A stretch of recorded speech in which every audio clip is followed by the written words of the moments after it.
Welcome to educational academy. आज हम पढ़ेंगे सूर्यताप इंसोलेशन। इंसोलेशन क्या है, ये किस प्रकार से एक सन से निकलती है और अर्थ पे पहुंचती है, इनके बीच में क्या क्या रुकावटें आती हैं। इंसोलेशन अगर आता कहाँ थी, ये देखो सन है, सन के अंदर ये सन जो है, सन से निकलने वाले जो रेडिएशन निकली और एक अर्थ पे पहुंचे। कहाँ पहुंची? अर्थ पे। तो इसी को बोलते हैं इंसोलेशन। इंसोलेशन, ठीक है ना। इंसोलेशन नहीं, ये अर्थ है, अर्थ।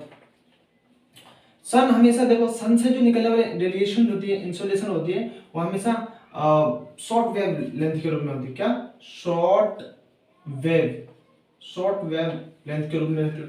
लघु तरंग वो स्पीड रहती है। और इस टाइप से ये हो गया। अब जो अर्थ पे पहुंची, अर्थ से जो निकली, अर्थ को गर्म कर या गर्म करने के बाद जो अर्थ से निकली हीट, जो ऊर्जा उष्मा निकली, उसको बोलते हैं टेरेस्ट्रियल रेडिएशन। किसे बोलते हैं? Terrestrial radiation. इसे बोलते हैं पार्थिव विकिरण, ठीक है ना। ये जो पार्थिव विकिरण है, ये जो निकलेगी, ये जो अर्थ से गर्म होकर फिर ऊपर जाएगी अंतरिक्ष में, ये हमेशा जो दीर्घ तरंग दैर्ध्य, क्या? दीर्घ तरंग दैर्ध्य के रूप में रहेगा, ठीक है ना। दैर्ध्य, ये लॉन्ग वेव लेंथ, क्या बोलते हैं? लॉन्ग वेव लेंथ, ठीक है ना। अब एक बात आपको ध्यान रखो कि जो सन से निकलती है जो उष्मा है ना, वो जो सन से, सूर्य से निकलने वाली उष्मा जो पृथ्वी पर पहुंची, उसे बोलते हैं सूर्यताप इंसोलेशन। वो निकलती है हमेशा शॉर्ट वेव लेंथ के रूप में, जो लघु तरंग दैर्ध्य होती है, और पृथ्वी को गर्म करिए, पृथ्वी को गर्म करने के बाद जो पृथ्वी से जो हीट निकलती है, वो हमेशा पार्थिव विकिरण या दीर्घ तरंग दैर्ध्य के रूप में रहती है, लॉन्ग वेव लेंथ के रूप में, ठीक है। इतना समझ में आ गया। अब हम समझते हैं जो सूर्य के अंदर जो उष्मा बन रही है, ये उष्मा बन कहां से रही है? आखिर इतनी मात्रा में जो ऊर्जा निकल रही है, एनर्जी निकल रही है, कहां से आ रही है? तो हमें पता है कि जितने भी सन है, ये सन भी एक स्टार है ना। सन के अंदर जो उष्मा का फॉर्मेशन हो रहा है, हमेशा हाइड्रोजन से हो रहा है। तो हाइड्रोजन प्लस हाइड्रोजन मिलके हीलियम का निर्माण कर रहा है। हीलियम किसका? He का, मतलब हाइड्रोजन का संलयन हो रहा है। क्या हो रहा है? संलयन। क्या हो रहा है? हाइड्रोजन का संलयन हो रहा है, और हाइड्रोजन मिलके हीलियम का निर्माण कर रहा है, और हीलियम से ही उष्मा का फॉर्मेशन होता है। और उष्मा का फॉर्मेशन वही आपस में अन्योन क्रिया करके, और यहाँ से उष्मा निकली और उष्मा का फॉर्मेशन हुआ। और ये सन है। सन में हमेशा देखो हाइड्रोजन की मात्रा 71%, कितना? हाइड्रोजन की मात्रा 71, ठीक है ना। और 28% जो है वो हीलियम की मात्रा, किसकी? हीलियम की मात्रा, ठीक है। इतना समझ लो आप, ठीक। टोटल 98% है ये दोनों, ठीक है। इसकी मात्रा अधिक। अब समझते हैं जो कैसे आते हैं अर्थ को थोड़ा समझते देखो।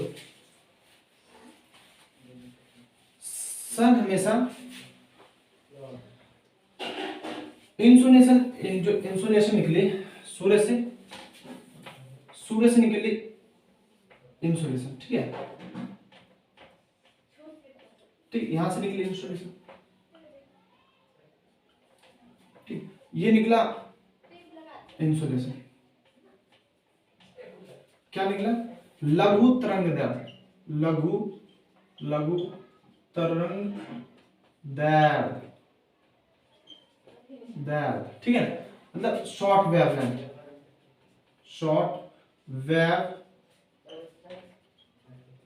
ठीक है।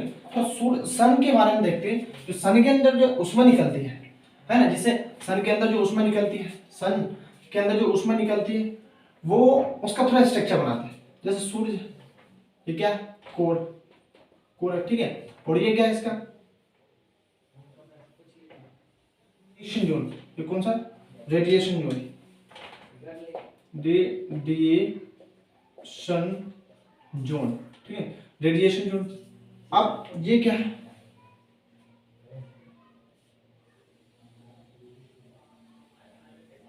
ये कौन सा? रेडिएशन संवहन मंडल। अब ये कौन सा? ये फोटोस्फीयर। ये क्या? ये फोटोस्फीयर,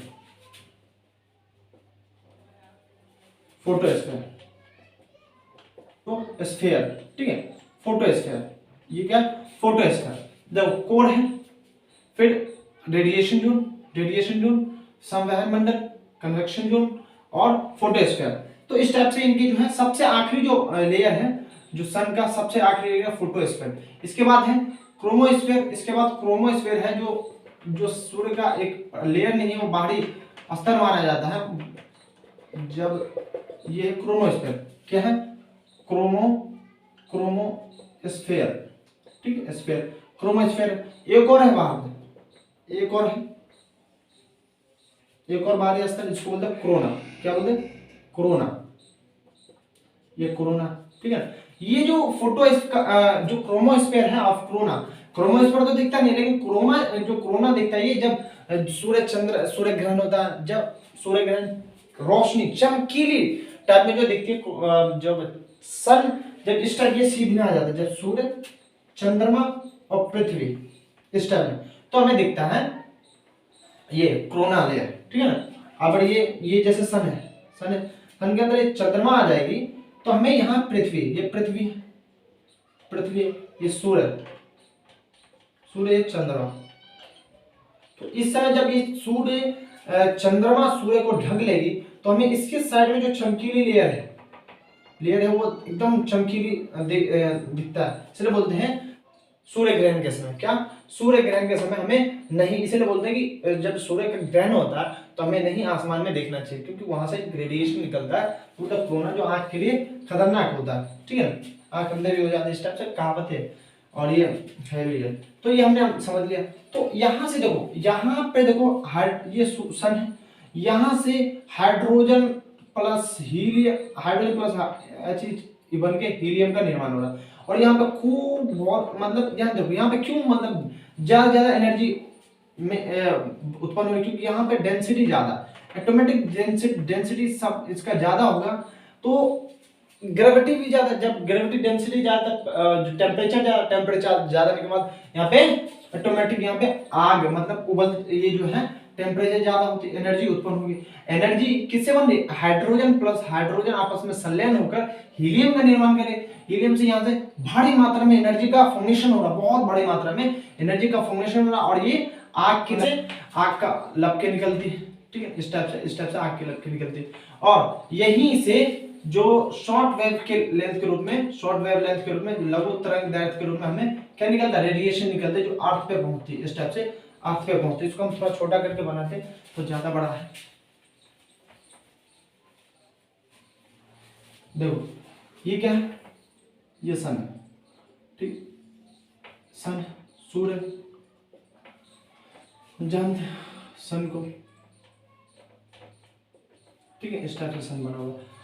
सन से जो है किस मात्रा में, लघु तरंग दैर्ध्य के रूप में एक ऊष्मा निकलती, किसके रूप में, लघु तरंग दैर्ध्य, किसमें, लघु तरंग दैर्ध्य के रूप में ऊष्मा का फॉर्मेशन हो रहा, निकल लिया। शॉर्ट वेवलेंथ,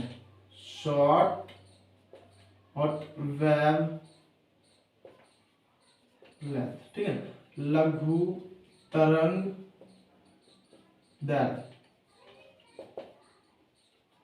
ठीक है, इस टाइप से यहाँ फॉर्मेशन आई, इस टाइप से आई, और ये अर्थ है, क्या ये अर्थ बना हुआ, अर्थ की सतह, और अर्थ का ये क्षोभ मंडल है, ये कौन सा, ये एक क्षोभ लेयर बना है, ठीक है ना, ये समताप मंडल, क्या समताप मंडल, ये मध्य मंडल, ये बन गया मध्य मंडल, ये बन गया आयन मंडल, ये बन गया, और ये बन गया बाह्य मंडल, इस टाइप से। तो ये क्या बन गया, क्षोभ मंडल, क्षोभ मंडल,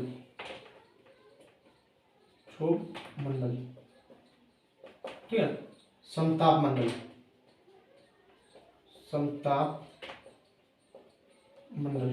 ठीक है, मध्य मंडल, आयन मंडल,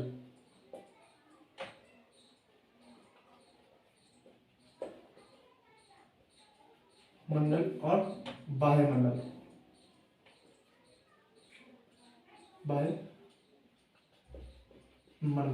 ठीक है, ये बाह्य मंडल, ठीक है, ठीक है। इस टाइप से जो हमने ये जो बना हुआ है, इस टाइप से बना हुआ है, ठीक है, ये लेयर है, क्षोभ मंडल, समताप मंडल, मध्य मंडल, आयन मंडल और बाह्य मंडल। इस तरह से जब ये किरणें आती है तो शॉर्ट वेवलेंथ के रूप में आती है, ठीक है, शॉर्ट वेवलेंथ के रूप में आएगी ये किरणें, ठीक है, और शॉर्ट वेवलेंथ के रूप में आएगी। और ये जो एक्सरे, कौन सा रे के रूप में, एक्सरे लिख लो, एक्सरे, एक्स रे या गामा रे, गामा रे,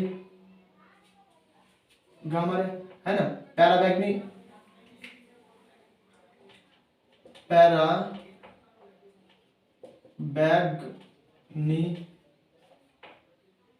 किरणें, किरणें के रूप में, पैराबैग्नी किरणें के रूप में दृश्य प्रकाश, दृश्य किसके रूप में, दृश्य प्रकाश के रूप में, दृश्य प्रकाश, इंफ्रारेड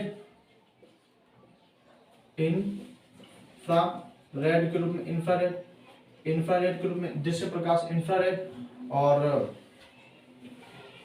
हीट वेव्स,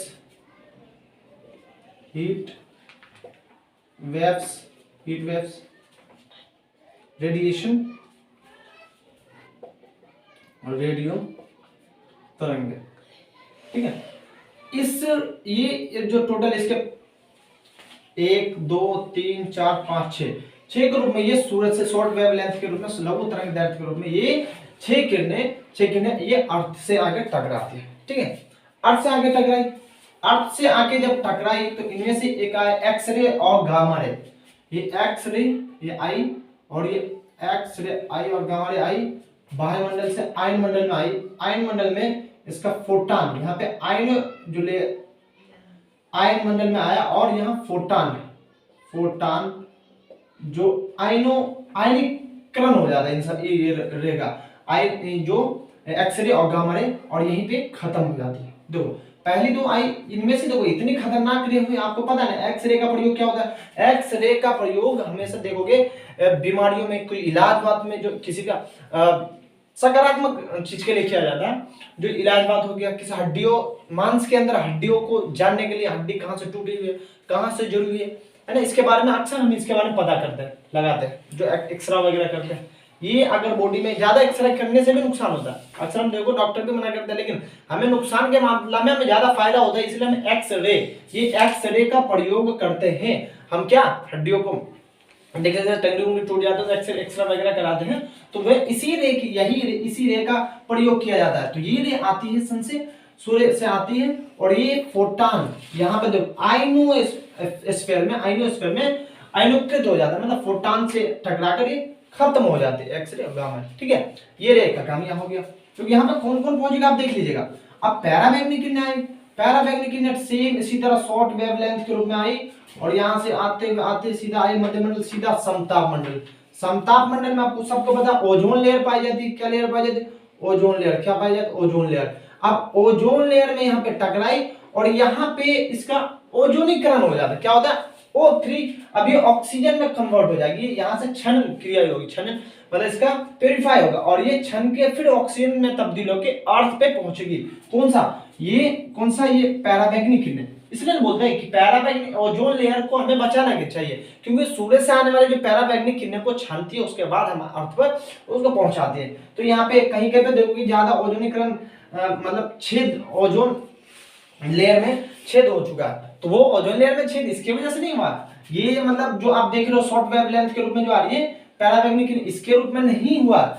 ये हुआ है हमें जो अर्थ के अंदर से जो गर्मी हमें प्राप्त होती है, अर्थ की जो हीट है, CFC वगैरह जो गैस है, जो ये गैसें जब हमें टेरेस्ट्रियल रेडिएशन के जरिए अर्थ से निकलती है और वो बाहर जाती है तो अर्थ से निकलती जो इधर से टकराती है, इधर से वो छेद करेगी, तो यहां से इधर से जो छेद करेगी ये बहुत लंबे समय ये छेद जुड़ता नहीं है, फिर ये छेद ही रह जाता और ये एक दूसरे को तरह हट जाते हैं, बीच में छेद हो जाता है ना। ये एक आयनों की तरह एक जम जाती है, मतलब एक एब्जॉर्ब हो जाती है, इसमें जो होता है हो जाता है, रुकी जाता है, की तरफ फंस जाती है। इसलिए हम बोलते हैं जो पृथ्वी से निकलने वाली जो हीट होती है वो खतरनाक होती है कंपेयरिंग टू शॉर्ट वेवलेंथ के रूप में जो सन से आने वाली हीट है। ठीक है ना, आपको समझ में आ गया, यहाँ से ये खत्म। ठीक है, डायरेक्ट पैराबैंगनी किरणें भी इतनी खतरनाक होती है, अगर वो डायरेक्ट आपके स्किन पे पड़े, स्किन कैंसर होता है, जो वगैरह कैंसर, जलन होती है बॉडी के अंदर जलन, ये सब किसकी वजह से होता है? तो पैराबैंगनी किरणें की वजह से होता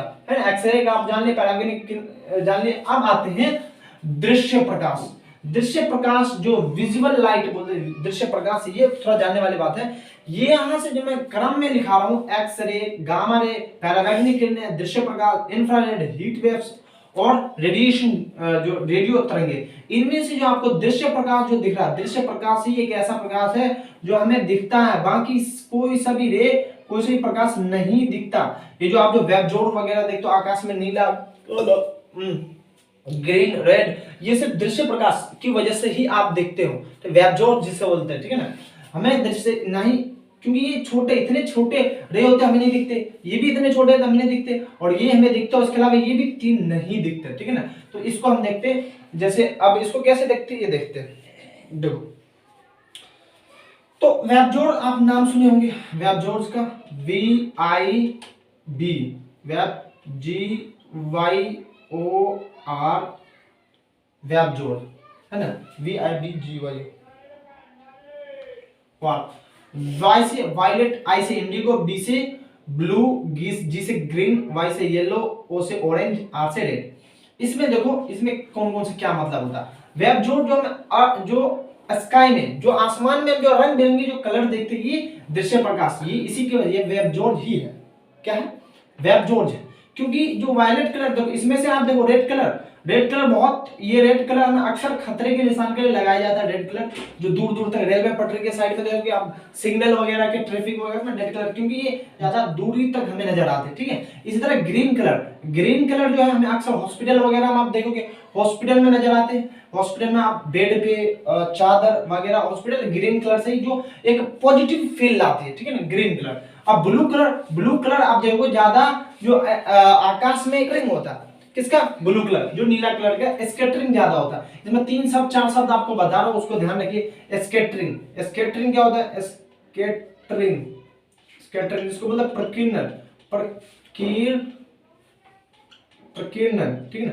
ये क्या होता है प्रकीर्णन? देख लो, जब सूर्य से आने वाली जो किरणें, इंसोलेशन होती है, ये इंसोलेशन आई और आने के बाद अब इसको थोड़ा सा धूल कण जो आसमान में नजर आते हैं, धूल कण में पड़ी और ये इस टाइप से प्रकीर्णन हो, उसका प्रकीर्णन हो गया, थोड़ा छितर गई, मतलब ये फैल गई, है ना। ये देखो इंसोलेशन आया यहाँ से, और उनको इंसोलेशन की मात्रा आया, और यहाँ पे इसको थोड़ा सा कण मिला, और कण मिलने के बाद ये जो है ना साइड साइड में, ये इस साइड से हो गया, जिसको स्कैटरिंग बोलते हैं। क्या बोलते हैं? स्कैटरिंग, ठीक है। ये होता है स्कैटरिंग, परावर्तन। परावर्तन, परावर्तन किसे बोलते हैं? देखो, परावर्तन क्या होता है? जो रिफ्लेक्शन जिसे बोलते हैं, रिफ्लेक्ट जो करते हैं, परावर्तन क्या होता है? देखो, परावर्तन उसे कहते हैं जब कोई, जैसे इंसोलेशन आया, आने के बाद डायरेक्ट अर्थ, जो सन से आई इंसोलेशन, आने के बाद ये किसी वस्तु से टकरा, डायरेक्ट अंतरिक्ष में वापस लौट गई, इस किसी वस्तु से टकराकर, ये चाहे बादल हो सकते हो, है ना, चाहे वो बर्फ के चादर हो सकती है, इससे टकरा डायरेक्ट बिना अर्थ को उसकी उष्मा पहुंचे दिए बिना वापस अंतरिक्ष में लौट जाती, उसको बोलते हैं परावर्तन। क्या बोलते हैं? परावर्तन। क्या बोलते हैं? परावर्तन बोलते हैं, ठीक है ना। आपको ये समझ में आ जाए परावर्तन क्या, ठीक है। तो ये अक्सर इससे हमें एक चीज आता है, एल्बिडो। एल्बिडो आप नाम याद कर, एल्बिडो क्या होता है? एल्बिडो, एल्बिडो, एल्बिडो क्या होता है? एल्बिडो उसे कहते हैं जब सूर्य से आने वाले जो इंसोलेशन अर्थ पे आने से पहले वो अर्थ को उष्मा दिए बिना जो वापस हो जाती डायरेक्ट, जो परावर्तन के जरिए, उसे बोलते हैं एल्बिडो। एल्बिडो वो चाहे बादल के रूप में जो 20% जो 27% जो वापस अंतरिक्ष में चला जाती है, और जो बर्फ के चादर के रूप में चले जाते हैं। देखो एल्बिडो जो होता है ना, व्हाइट कलर में सबसे ज्यादा होता है। बादल किस टाइप का कलर है? व्हाइट कलर का, तो इसके व्हाइट कलर में परावर्तन सबसे ज्यादा होता है। व्हाइट कलर में परावर्तन सबसे ज्यादा, इसलिए बोलते हैं हमें गर्मियों में व्हाइट कलर के शर्ट ज्यादा पहननी चाहिए। क्यों? क्योंकि हमें व्हाइट कलर से शर्ट पहनने से अक्सर ये होता है कि जो सन से आने वाली इंसुलेशन होती है, डायरेक्ट लिफ्ट जो परावर्तन होने के बाद डायरेक्ट अंतरिक्ष में लौट जाते हैं, और हमारे बॉडी के अंदर उसका हीट एब्जॉर्प्शन नहीं होता। इसलिए हमें बोलते हैं ब्लैक की जगह आपको परावर्तन इसका कलर का इस्तेमाल करना चाहिए, व्हाइट शर्ट का, ये अच्छा रहता है। तो अब ये परावर्तन समझ लिए। अब आते एक चीज और समझ लिए, जो बोलते हैं विसरण। विसरण क्या होता है, विसरण समझ लिए, विसरण शब्द से आप समझ लिए विसरण क्या होता है। देखो विसरण, विसरण देखो विसरण ये क्या होता है, विसरण से हमें देखो जो सुबह शाम की जो पता लगता है सुबह शाम, ये विसरण से होता है। किससे, विसरण से। कैसे, ये देखो सन जो सूर्य हमें उगा भी नहीं है तब भी हमें पता चल जाता है उससे दूर दूर से कि हाँ सूरज की रोशनी भी आ रही है, हमें पता लगता है। ऐसा क्यों होता है, ऐसे विसरण की वजह से होता है। विसरण ये कैसे होता है, जब आप ये विसरण से हम 18 डिग्री पहले हम सूर्य की उगने की आप जान सकते हैं कि हाँ सूरज की रोशनी आ रही है। 18 डिग्री पहले मतलब सूरज, आप बताओ 1 डिग्री चलने के लिए सूरज को 4 मिनट का समय लगता है, तो 18 चौके कितना होता, 18 चौके 72 मिनट पहले हमें जानकारी मिल जाती है कि सूरज की रोशनी है, ये मतलब सूरज की रोशनी दिखने लगती है ना, जिससे अंधेरा जो रात का समय है वो उजाला व्हाइट में तब्दील हो जाए। तो 18 डिग्री पहले, इसका 3 है, ये 18 डिग्री पहले, 18 डिग्री से पहले 12 डिग्री होता है, ये 12 डिग्री होता है, 12 डिग्री से पहले 6 डिग्री होता है, 6 डिग्री है ना। ये जो 6 डिग्री पर जो हमें दिखता है उसको बोलते हैं सिविल ट्यूलाइट, सिविल लाइन, जो सिविल ट्यूलाइट बोलते हैं, ट्यूलाइट बोलते हैं, ठीक है। और जो 12 डिग्री से पहले, जो 12 डिग्री पर हमें दिखता है उसको बोलते हैं नोडिकल ट्यूलाइट। क्या बोलते हैं, नोडिकल ट्यूलाइट, नोडिकल ट्यूलाइट, ठीक है, ठीक। और जो 18 डिग्री पे है ये होता है एस्ट्रोनोडिकल, एस्ट्रोनोडिकल ट्यूलाइट। ये देखो जो सिविल ट्यूलाइट है, सिविल ट्यूलाइट के बारे में जानकारी हासिल करें तो सिविल ट्यूलाइट अक्सर जब सूरज से 6 डिग्री पहले, मतलब 1 डिग्री चलने में सूरज को कितना समय लगता है, 4 मिनट का, 6 मिनट पहले, मतलब 1 डिग्री चलने में 6 चौके 24 मिनट पहले, है ना, 24 मिनट पहले हमें सूरज की जो रोशनी पता चल जाती है, इससे उससे सिविल ट्यूलाइट कहते हैं, ठीक है ना। और ये अक्सर जो मतलब आप गांव में देखोगे, ठीक है ना। अब नॉटिकल ट्यूलाइट क्या होता है, नॉटिकल ट्यूलाइट ये होता है समुद्री में जो समुद्री यात्रा करने वाले जो मछुआरे होते हैं या व्यापारी होते हैं, हवाई जहाज होते हैं, उसके लिए नॉटिकल ट्यूलाइट समुद्र में ये आपको 12 डिग्री पहले से 12 चौके 48 मिनट से पहले आपको सूरज की रोशनी के यहाँ दिखने लगेगी, ठीक है ना। अब आता है, इसलिए बोलते हैं ना समुद्री यात्री में इसका इस्तेमाल ज्यादा होता है, इसका ज्यादा होता है। अब आता है एस्ट्रोनॉटिकल, एस्ट्रोनॉटिकल क्या है, देखो जो अंतरिक्ष यान करना चाहते हो, रिसर्च वगैरह करना चाहते हो, उसके लिए ये चीज बहुत बड़ी है। जो 72 मिनट पहले आप उठ जाइए और आसमान में आप अंतरिक्ष जो भी आपको एस्ट्रोनॉटिकल करना, जो अंतरिक्ष में कोई रिसर्च वगैरह करना, तो आपके लिए ये अच्छा सुटेबल समय है आपके लिए, ठीक है ना। ये है विसरण, तो ये सब किसकी वजह से, विसरण की वजह से होता है। विसरण की वजह से ही, विसरण क्या, विसरण की वजह से जो प्रकाश जो है वो मुड़ का कमरे के अंदर पहुंच जाते हैं। आप देखो एक कमरे में छत बंद है, केबाड़ बंद है, फिर भी हमें रोशनी पता चलता दिन के समय, क्यों, ये सारे के सारे विसरण की वजह से। अगर विसरण नहीं होता तो सुबह शाम नहीं होती, सुबह शाम नहीं होता तो फिर रात, एकदम से रात एकदम से दिन, ऐसा होना चाहिए। लेकिन आप समझिए किसकी वजह से हो रहा विसरण। आपको ये एक कंसेप्ट से आपको कितना समझ में आ रहा, सिविल ट्यूलाइट, नॉटिकल ट्यूलाइट, एस्ट्रोनॉटिकल ट्यूलाइट, ये किसकी वजह से, विसरण की वजह से ही दिखता है। हमें 72 मिनट पहले से ही हमें सूरज की रोशनी दिखने लगती है कि हाँ ये सूरज की रोशनी यहाँ उगने वाली, तो ये सब है एस्ट्रोनॉटिकल की वजह से, ये सिर्फ ये है विसरण की वजह से, है ना। विसरण की वजह से, विसरण की वजह से देखो क्या होगा, जब सन इंसोलेशन आए, इंसोलेशन आने के बाद ये जो है ना इसकी रोशनी इस टाइप से फैल जाती है ना, इस टाइप से फैल जाती है, वो लंबे फैल जाती है इस टाइप से, तो इस मतलब ये विसरण की वजह से ही होता है, ठीक है। आपको ये समझ में आ गया। अब आगे चलते, अब आगे हमारा कौन सा है, इंफ्रारेड। इंफ्रारेड क्या है देख लो एक बार, इसके बारे में जानकारी देते हैं। इंफ्रारेड क्या है, वेब जॉर्ज आपको समझ में आ गया, है ना। इसमें देखो जो वायलेट कलर, इंडिगो, ब्लू, आपको सबसे ज्यादा जो है ना ब्लू कलर सबसे ज्यादा आसमान में चमकता है, ब्लू कलर का सबसे ज्यादा परावर्तन होता है। ये क्या होता है, ब्लू कलर का सबसे ज्यादा प्रकीर्णन होता है, स्कैटरिंग होता है। क्या होता है, स्कैटरिंग। जो ब्लू कलर का सबसे ज्यादा स्कैटरिंग होता है। ग्रीन कलर समझ में आ गया।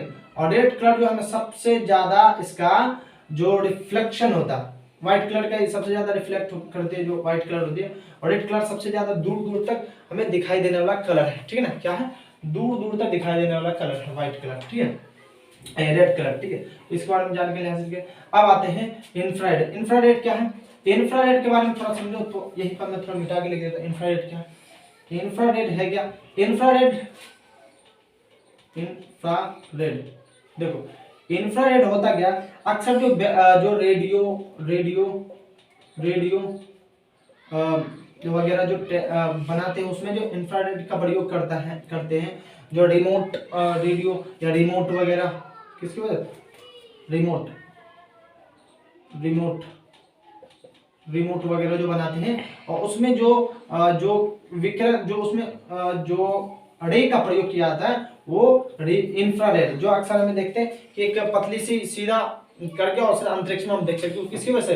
इंफ्रारेड की वजह से, ठीक है। ये इंफ्रारेड की वजह से होता है, रेडियो और रिमोट, और ये होता है इंफ्रारेड की वजह से, ठीक है। उत्पादन के लिए सहायक होती है। हीट वेव्स क्या होता है? हीट वेव्स, जो हीट वेव्स है इसको जान लेते हैं। हीट वेव्स क्या है? हीट वेव्स क्या है? इससे ये वेव्स जो होते हैं, ये तरंगे, ये जो किरणें होती है, इसके कारण ही हमारे जो कपड़े वगैरह सूखते हैं, यही इंसोलेशन का, यही किरण जो होती है कपड़ों पे सुखाने में हमें मददगार साबित होती है, ठीक है ना। ये जो होता है हीट वेव्स और कपड़ों पे सुखाने में मददगार साबित होती है। अब रेडियो तरंगे क्या है?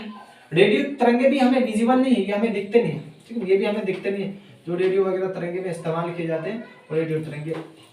इस टाइप से हमने देखो इतना जो ये जो इतना आपको दिख रहा रे, तो टोटल 6 रे हैं। 6 रे में आपको देखो, आप इनमें से देखो सब ऑटोमेटिकली कहीं ना कहीं आके, अब ये जो दृश्य प्रकाश भी यहीं कहीं ना कहीं स्कैटरिंग वगैरह होगी, यहीं पर लग जाती है किसी तरह होके, ये जो हमें दिखता है, और ये इंफ्रारेड रेस तो आपको दिखता नहीं। अब इसके बावजूद भी, इतना रुकावटें के बावजूद भी, जो देखो इतना रुकावटें के बावजूद, अब देख लो थोड़ा सा,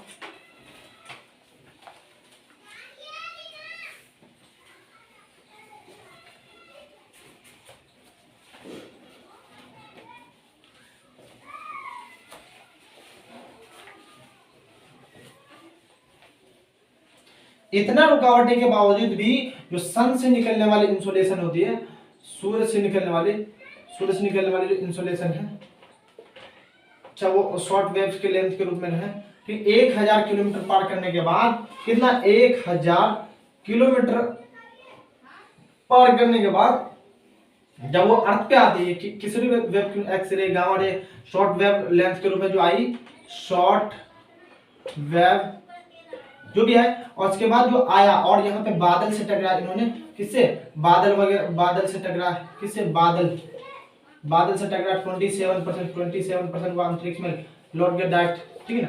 और इस टाइप से ये बर्फ के चादरों से टकराया, बर्फ वगैरह, घास से टकराया, जो घास वगैरह से टकराया, है ना, पेड़ पौधे से टकराया, पेड़ पौधे से टकराने के बाद अब जो भी रिफ्लेक्शन होना है उनके बाद आती है 51% अर्थ पे आती है, इतना परसेंट अर्थ पे आती है और इतना ऊष्मा प्रदान करती है, ठीक है ना। ये आने के बाद ये इतना ऊष्मा प्रदान करती है, ठीक है। और अर्थ इसी 51% का अच्छे से उपयोग करने के बाद, जब ये फिर वापस रात के समय गर्म होने के बाद, एक बार गर्म होते हैं, एक बार गर्म होने के बाद ये फिर ये लॉन्ग वेव लेंथ के रूप में, लॉन्ग वेव लेंथ के रूप में, जैसे बोलते हैं लघु दीर्घ तरंग के रूप में, दीर्घ तरंग के रूप में, टेरेस्ट्रियल, जिसे बोलते हैं टेरेस्ट्रियल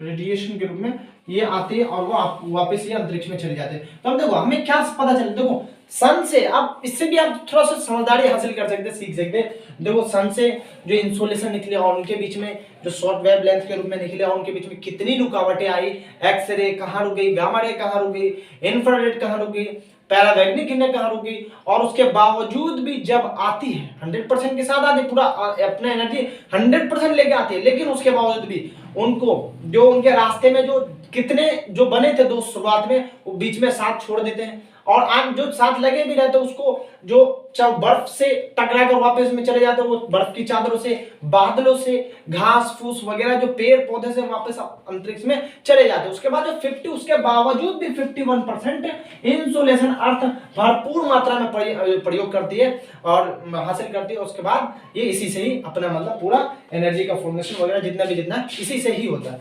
तो हम क्या सीख सकते हैं, जो अर्थ ठीक है। तो अब नेक्स्ट क्लास में मिलते हैं नेक्स्ट टॉपिक के साथ। इंसुलेशन कंप्लीट है। अब नेक्स्ट मिलेंगे जो हमारा होगा तापमान, टेम्परेचर। अब इंसुलेशन टेम्परेचर के बारे में पढ़ेंगे, डिटेल एनालिसिस करेंगे। तब तक के लिए आप देखते रहिए। Thank you very much.